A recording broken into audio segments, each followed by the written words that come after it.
Hi, it's Michelle from 12 by 12 Cardstock Shop, and I wanted to share with you some information about our new Distress Oxide inks. You're probably familiar with the Tim Holtz brand with Distress Oxide, but some of you aren't, so I thought that I would share a few tips and a few techniques and just a little bit of information, hopefully answer your questions. So these ink pads are 3 by 3 size, and they are a felt pad. So you get nice crisp stamping, but they don't ooze out, which is really great. Now, the ink is actually a blend of pigment and dye ink, which is very unique to this ink pad.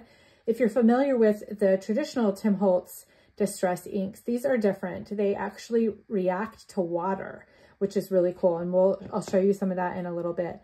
Now, we have 69 colors of these in the shop. So we have all the colors. There's been a couple of new colors that have been released just real recently, but other than that, we have all the colors in the shop.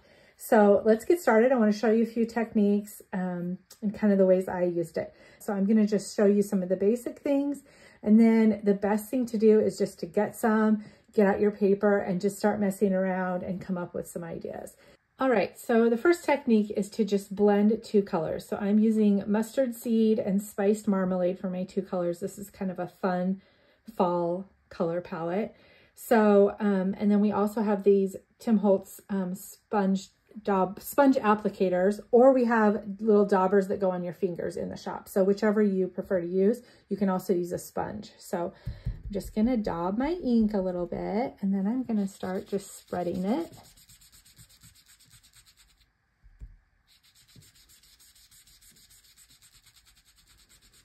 And I'm just going to kind of keep applying it until it looks the way I want it to look.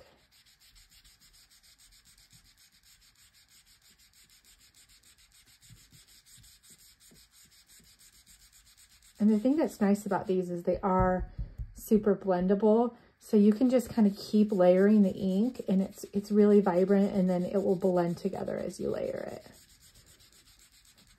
So again, this is the spiced marmalade. Such a pretty color. And then we're going to do mustard seed.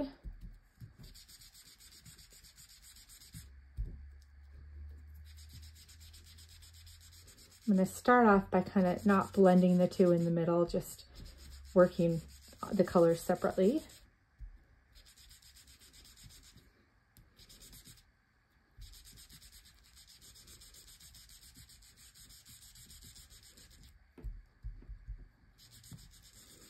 And you want to do this really nice and thick. That's how you get the most vibrant look and how they blend most easily.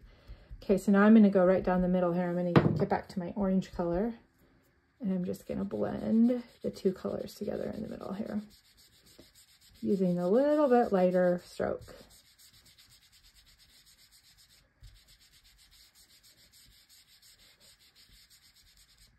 Okay. So that's pretty. I could use it as is, but now I'm going to show you what happens when you add water to the mix. So this is just a little mister, and you want to make sure that you have something that will not give, if you use like a regular spray bottle, maybe that you use on your hair, you can try that technique. It's going to give you big blotches, which gives you one look.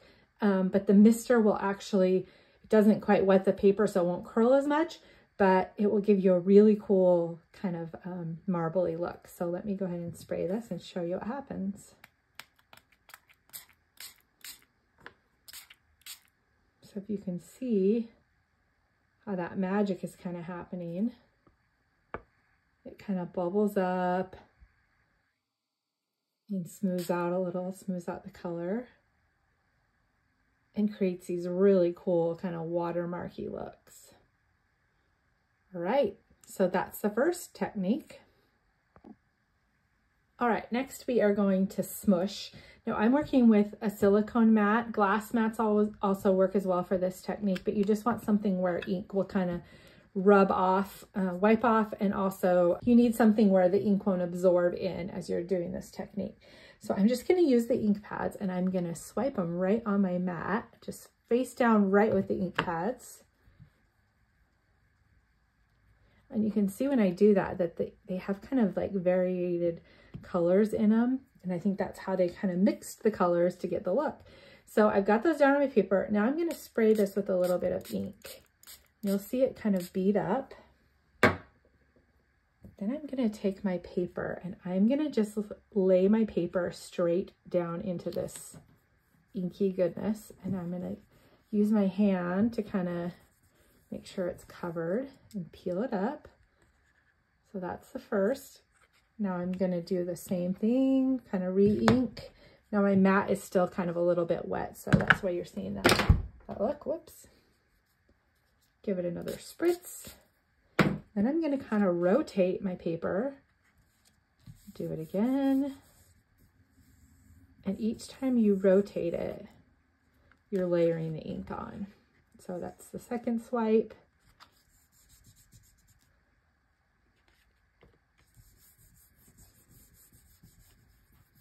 And you can just keep doing this as many times as you want until you're satisfied with how it looks. So let's do that one more time. Get some ink, some water. I'll lay it sideways this time. Now, typically when you get your paper this wet, it will curl a little. You can lay it under something after it's dry to kind of help smooth it out. And also adhesive, liquid adhesive will help. You can just glue down the edges really tightly and it will help it lay flat on your project. Right, so that is what we get when we do that. You can just keep working with it until you get a look that you like and blend the different colors together. And you can see each time I put it down, I continue to build on the color. So that is another fun look. Okay, technique number 3, I'm going to start off by creating kind of a similar look as I did last time by mixing a couple of colors. I think I'm going to try stripes just like totally on a whim right now and see what happens. I haven't tried stripes before, but that sounds fun, so let's do it.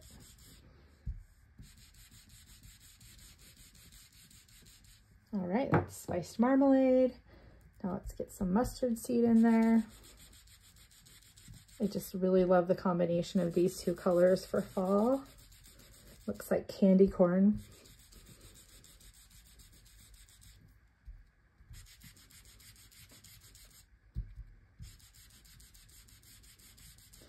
All right, so I just made my stripy background. And then for the next part of this, you're going to take, kind of like what we did last time, you're going to take your ink and smush it around, get a lot of ink on your surface. I want a lot. And then I'm going to spray again, and I'm going to really spray a lot here. I want this to really be wet and goopy. Then I'm going to take a paintbrush. This is just like a standard cheap paintbrush, and it has kind of bigger bristles. I'm going to dip my bristles right in the paint. Then I'm going to use my finger and I'm going to tap against my finger and I'm going to flick.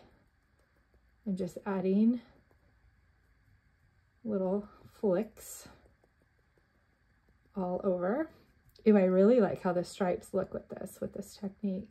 So I basically did spiced marmalade and mustard seed, and then I'm flicking it with spiced marmalade mixed with water. It is making kind of a mess on my mat, but that is fine. So you can see how the water is pulling the ink away and just kind of giving it a cool, almost two-tone effect. This looks like some kind of like cool monster skin, don't you think?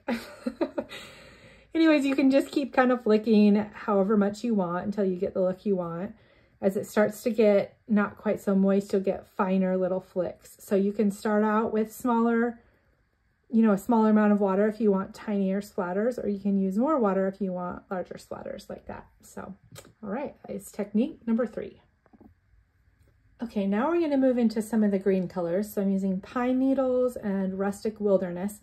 Now, pine needles, you think that would be like an evergreen color, but it's actually more of a kind of a teal. So this is an example of the two-tone that I did, and this is the pine needles and this is rustic wilderness. So rustic wilderness is more of the green if you're looking for a pine kind of color, and then pine needles is more of a teal. So this is that two-tone technique, and you can see I did bigger splotches of water on this one to get just kind of a different look. Okay, but this technique, we're actually not going to use a dauber at all. We're going to just do direct to paper. So you can actually just drag these along your cardstock and make backgrounds. See how cool that is? And you can just kind of keep going. It looks to me kind of like a distressed piece of barnwood in a cool color. So that's seriously as easy as it is to make a background like that. Now I could sure spritz that with water if I want. Let's see what happens if I do that. I can leave it like this, or I can add a little water.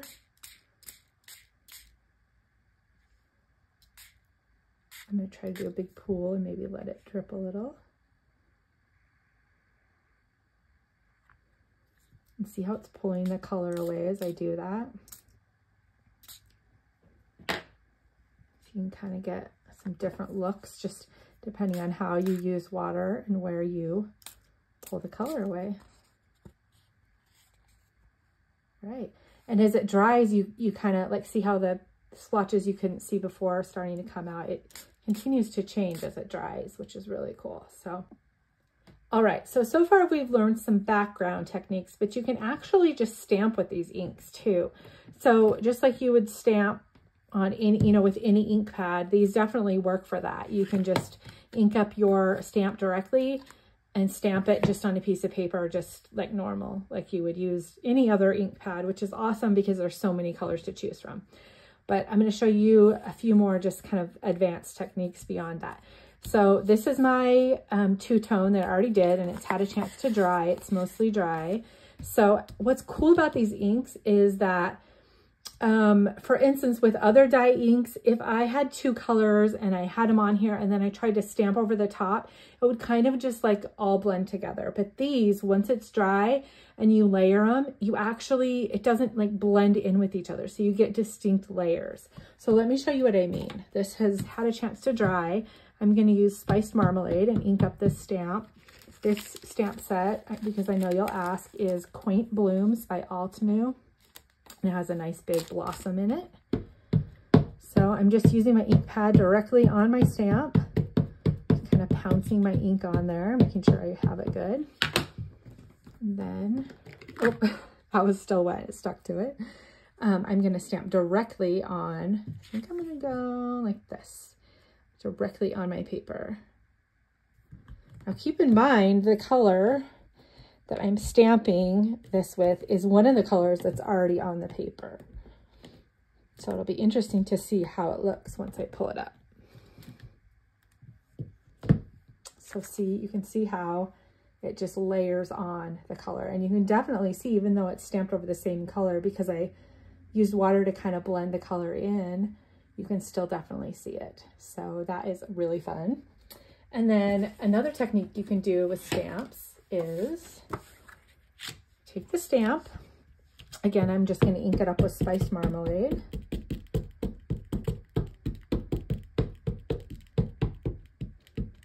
But before I stamp down on my paper, I'm going to take my mister and I'm going to get my paper all wet. So this is going to just kind of get it saturated. Now I'm using Nina Classic Crest in Solar White, which is a nice smooth cardstock. Now I'm going to stamp this. And watch what happens since the paper's wet. It's going to give it kind of a watercolor look. See that?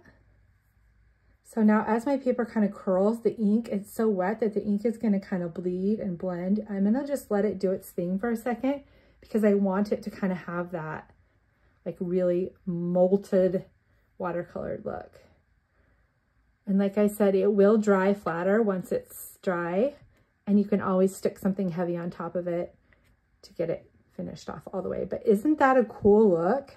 Here's one that's completely dry where I did the same kind of thing, and I love how it looks. I think it would be cool to go in now maybe with the green and add some leaves or anything to this, but it just is such a cool technique that's so easy. Okay, one more trick for stamping. Now you can't see this, but I have embossed white embossed flowers on this card. So I don't know if you can see that or not, but I just used white ink and white embossing powder. And the result is just, you can't see it. But now watch what happens when I apply ink over the top.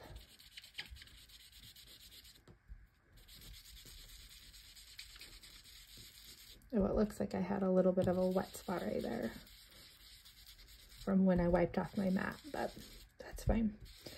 Anyways, the white starts doing kind of a resist technique.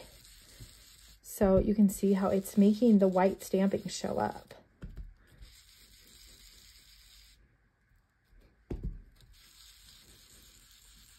Just gonna kind of keep going over it in layers and layers.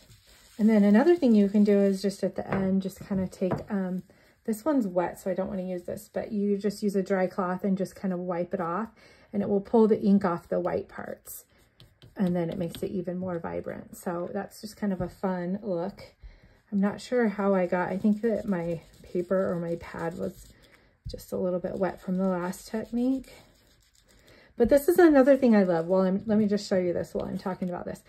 What I love about this is if you want like kind of a vignette look, you can really heavily ink the edges and then leave the center lighter. So that's kind of what I'm doing here. I'm just really the corners, getting the color really deep and rich, and then leaving the center a little lighter. So it's just so many ways to kind of get that variated color look. So pretty. Now, I haven't tried this, but should we try spritzing this one with water? I don't know what's going to happen. I haven't tried this, so it may or may not work, but let's give it a go. Oh, so pretty. Yeah, it just added even more texture and color variation to that. So look at all the different colors that are pulled out by that. This is just one color, and it did that. So beautiful. So many fun things you can do with these ink pads. Let me show you a few finished cards that I made. All right, so this first card was the water smush technique where I put the ink directly on my pad and then misted it and then smushed it in. And I just kept kind of like twisting and turning it. So you can see I've got some lighter and darker colors. And I think I actually did the smush technique with just one color on this one. So you can see that some of the color's lighter, some's darker. It just kind of creates a really beautiful background. And then this next card was the swipe technique where I just swiped it directly on the paper and misted it with a little bit of water. So again, totally different look for a background. And then this was the ink and smush as well with two colors. I did the yellow and the orange, created this background, and then I just added some cute little Halloween elements on it. So many fun things you can do with these.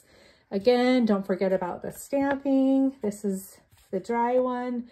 And, you know, I did the exact same thing. It looks like I maybe had a little bit more water on the second one. You get a totally different look. So just get out some paper, cut some squares, and start playing around, just mixing and matching things, trying a bunch of different techniques, and just find out what you love. And maybe you'll invent something totally new that I haven't thought of. But there are so many fun things that you can do with these ink pads.